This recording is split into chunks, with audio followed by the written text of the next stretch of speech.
Lay down. Come on. Good boy. Now your head's probably going to be cut off, but at least you're cute. So here it is, the promised part 2 of my library wrap-up.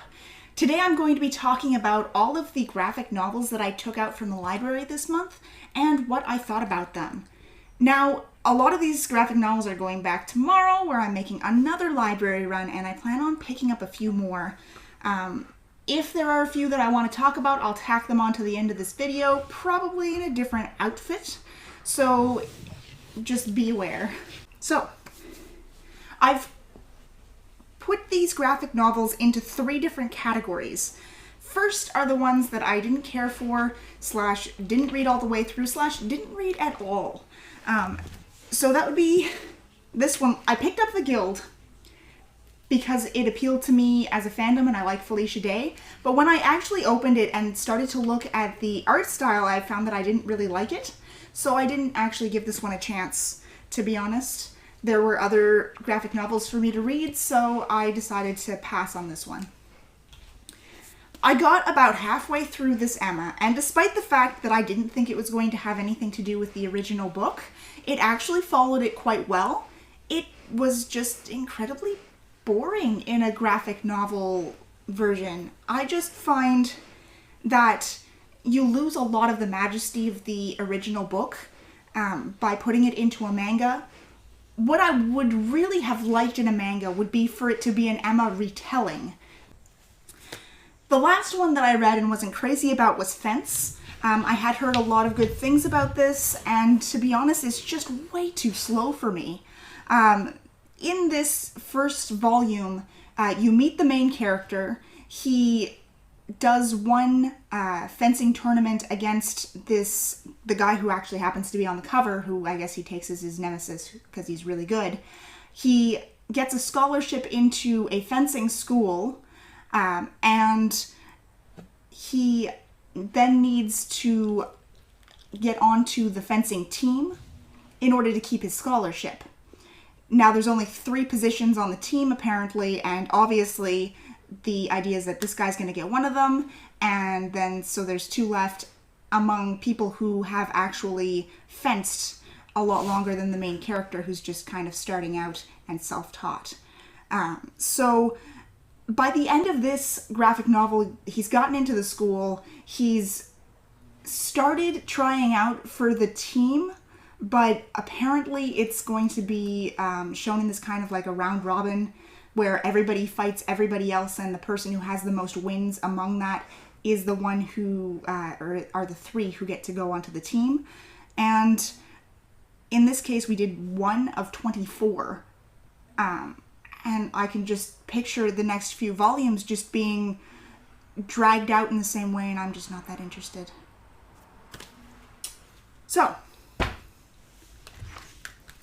this is kind of my maybe pile. The booktuber who had recommended this, and therefore I picked it up, really enjoyed it, and one of the things that she ended up saying was that it was funny and nobody else was talking about how funny it was. This humor was not for me. And largely for the most of the story, I just didn't care. I care about the main couple and the baby. And like there's a whole bunch of other stuff that's setting up for later on that I really didn't care about. I feel like this was kind of in the same ballpark as Sandman for me, where I really didn't start to care about the characters and about the story until the very end. And then there's just that hook where I'm like, oh, now I have to read the next one, don't I?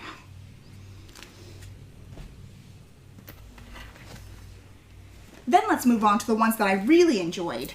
I loved One Punch Man. It's essentially the anime in manga form, or the anime is essentially the manga in anime form. Anyway, it follows the anime exactly, so I knew exactly what I was getting into, but in each of these volumes there's a bonus little manga chapter at the end, and those are actually pretty funny and I enjoyed them a lot. So I'm going to go out and at the library tomorrow I'm going to pick up the others in the series that my library happens to carry. The last one that I want to talk about is Rat Queens.